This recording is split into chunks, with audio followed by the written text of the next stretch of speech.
All right, guys, welcome to Sports Analysis. My name's Scott Davies. Today we're going to go over just, my thoughts of the NBA, current situations, and just really what's going on. So let's get right to it. So first thing, we're going to start in the West with the Los Angeles Lakers. Kind of the, biggest team in the West right now, kind of with all the expectations they had and everything going on. And they're really not living up to the potential, with LeBron James, Anthony Davis, and Russell Westbrook. You kind of think they would play to a higher level. My opinion is it's father time, finally getting to LeBron, getting to Russ a lot. He isn't as explosive as he once was. Like, you don't see him getting to the rim as easy. I mean, he's still a high-profile player and still can get things done when needed, but, he's just not the same player as he was a couple years ago. Then you've got our defending Western Conference champions, the Phoenix Suns. They're playing out of this world.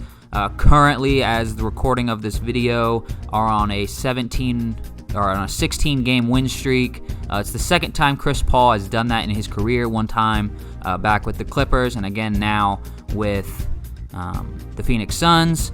I know I just talked about Father Time before, but it kind of looks like Father Time's not really paying too much attention to Chris Paul because he's still playing like he did, 10 years ago.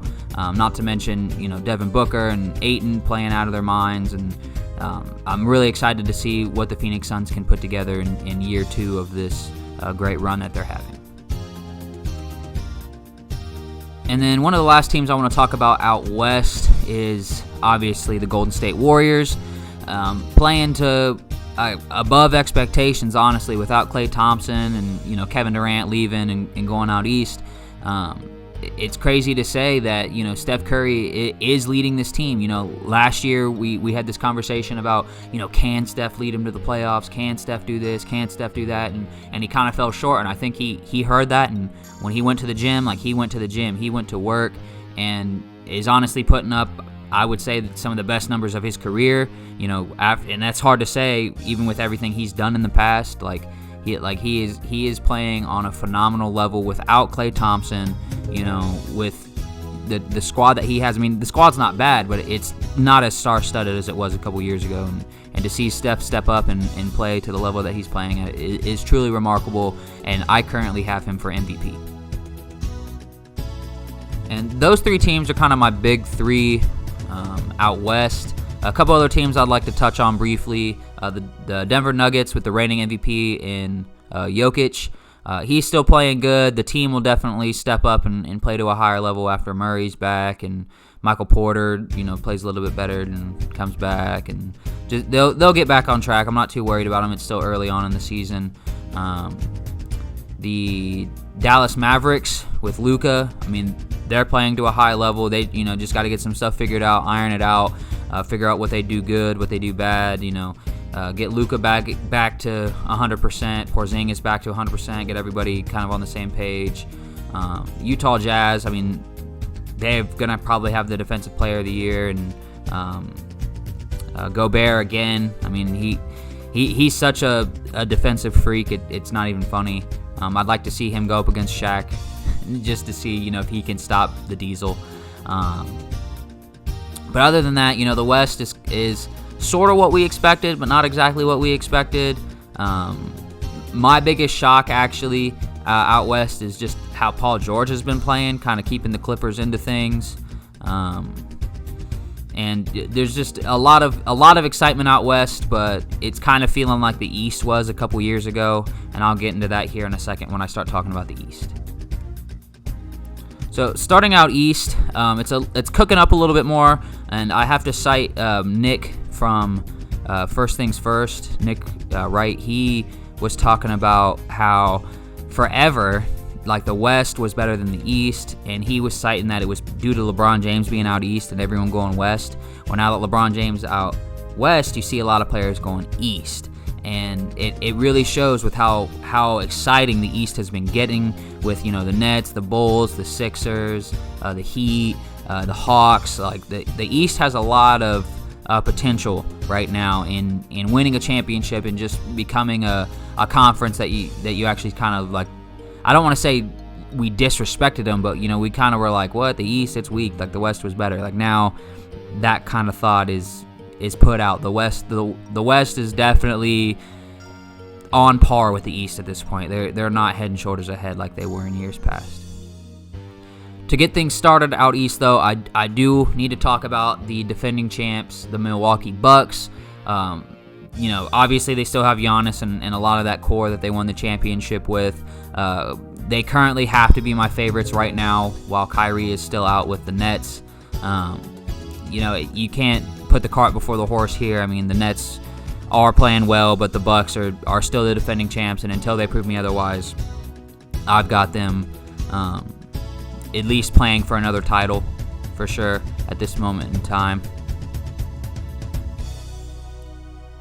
Second team I want to talk about is actually my sleeper team from last year, which was, 2 years ago, is the Miami Heat. Really good signing with Kyle Lowry. I know they had to give up a second-round pick for kind of doing that little early jump start on free agency, but adding Kyle Lowry into that mix and replacing Goran Dragic was probably one of the best decisions that organization has made since signing LeBron James. He's fit into that team and that market like white on rye. Like it's been insane of how he's been able to place the ball and fit into that system and that role and just do everything perfectly with Jimmy Butler and Bam Adebayo and those boys over there. Tyler Herro's stepped up and really is trying to play to that level of Trae Young, Luka Doncic, those younger guys. And I've been big on Tyler Herro ever since his summer league debut. Watched him just score with ease. I figured that he would be a good player, and I'm glad he's stepping up to the plate and really playing hard. My sleeper for this year actually is the Chicago Bulls. Hard to say that they're a sleeper now, but I had said that they were going to start being good after they signed Billy Donovan out of OKC for their head coaching position. He's a phenomenal coach. I mean, we've seen it year in and year out, and I knew that they were going to get better. I mean, having Zach LaVine at the helm was nice, but, seeing the added pieces that they put in, with like Vucevic and Lonzo Ball, Caruso, and DeRozan, like it's definitely, I would say, the most fun team to watch because you don't necessarily know what's going to happen. You figure the Nets are going to win. You feel the Heat's going to win. But you see these guys that, Lonzo, he was, quote, washed and sent out of L.A. You see DeRozan got sent out of Toronto. Caruso kind of was told he couldn't play, and that's why the Lakers didn't want to sign him. I mean, he proved he could play, but not for $30 million a year type play, where the Bulls thought he could, and he's been proving it. He's been stepping up to the plate, and, I love the Bulls. I grew up a Michael Jordan fan. I still am a Michael Jordan fan. I love the Bulls. I love my Jordans. But it's definitely nice to see that the Bulls are finally kind of coming back and playing to this high level that you would expect that franchise to play with. And I'm super excited to see what they do in the playoffs. If they get a home court advantage, I think they might have a shot to run for at least an Eastern Conference title. But we'll see. Like I said earlier, they still got to get through the Bucks, they got to get through the Nets, and they got to get through the Miami Heat. I would say the 76ers, but we all kind of know what's going on there, and I'll touch on that here in a second. The 76ers, I mean, they have a really good shot at being a good team, but they have to get this Ben Simmons situation figured out. Like it's ugly.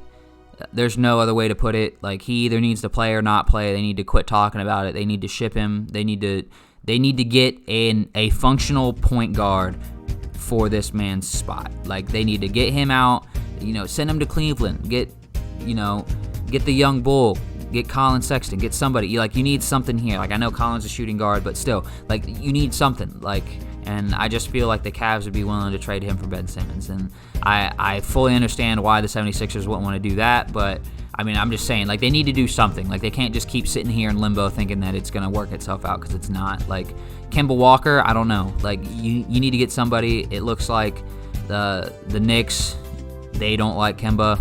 He's out of the rotation. Like, you have to do something. I know you're not trying to, you don't want to help out the East too much, but there's not a lot of players out West that you're going to trade for. Like, I know the ideal situation is getting Damian Lillard, but he's not coming. Portland's not giving him up, and he's not requesting for a trade. So you kind of have to go back to the drawing board. The Kings aren't getting rid of De'Aaron Fox. Like, Lonzo's no longer up for grabs. Like, you're running out of options quick, and you need to get something figured out if you want to make a push in the playoffs for sure. Last but not least, the team I want to talk about is the New York Nets. They are pretty darn fire, as everyone has been able to see, last year and this year with Kevin Durant. He's still playing good. MVP candidate, no doubt. It's just without Kyrie in the mix, James Harden not playing to the ability that we have seen him play in the past. Father Time, again, getting to Blake Griffin. One nice thing is LaMarcus Aldridge coming out of retirement to continue playing with the Nets. He had that heart condition last year. I mean, I guess he still has it. I need to look into it a little bit more. I guess he still has it, but he's willing to try to play this year and make a push. He thinks it's safe to play. I have to think he's done some stuff in the offseason to kind of change his game up a little bit and play and at a reduced level of risk for himself. So I'm excited to see what the Nets can do. I'm excited to see if, I'm not going to challenge Kevin Durant to win another championship. I know he's a great player. He just attracts great players, and it's tough to say, you can win without superstars when superstars just love following you around. So I'm still excited to see what they can do, especially out in the East right now with everything going on out there. Bucks, Heat, Bulls, them. The 76ers could figure it out. The Hawks down there with Trey. There's a lot of hitters out East now. It's not, the land of milk and honey as it once was for just LeBron James. And I mean, the West ain't no slouch, but it's definitely more of an even playing field. The finals, I think, are going to be pretty exciting this year with the full-length season and seeing what everyone's coming out to prove and do. The league's only going to get more and more exciting as time goes on. I hope to see, I know I was talking about East, but I want to talk about Zion real quick. I want to see him step up to that level that we thought he was going to be from the jump. I get injuries due to his weight and all that stuff, but he's living in New Orleans, man. They make good food down there, so I don't blame him. But he is a professional athlete. He gets paid millions of dollars a year to do what he does. So hopefully he can kind of get that together and be that all-star, that all-NBA player that we know Zion can be. Luka, I mean, I already talked about him playing great, and just all the young talent, that the Celtics, the Celtics, I've left the Celtics out of the East. How can I leave the Celtics out of the East? Jason Tatum is one of my favorite young players to watch play.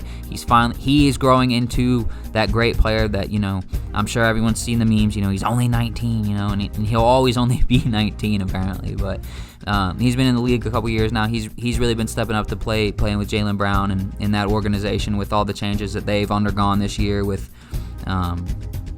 Danny Ainge stepping down and sending Brad Stevens up, and just doing the coaching changes and doing everything that they've done. It's nice to see that the Celtics are still a pretty solid team out East, and excited to see what they can do. And my Cavaliers, I'm from Ohio, so I'm inherently a Cavalier fan. They're not playing that bad at all either. They've played to their potential for sure. I love the pick, getting Mobley for the pick. That was a phenomenal pick. He's been playing well. I really hope he wins Rookie of the Year, and I'm excited to see where this league goes, and hopefully it keeps going up and takes this channel up with it. So leave a comment below. Leave a list of topics you want us to cover and talk about, and we'll definitely try to get to those. And we'll develop some more content as time goes on. Just kind of wanted to post this video out there and let everyone know kind of where the league's standing at, kind of my thoughts on certain players and certain things going on. So let us know what you think. Leave a like, subscribe, comment down below, and we'll look to see you next week here on Sports Analysis. Take care.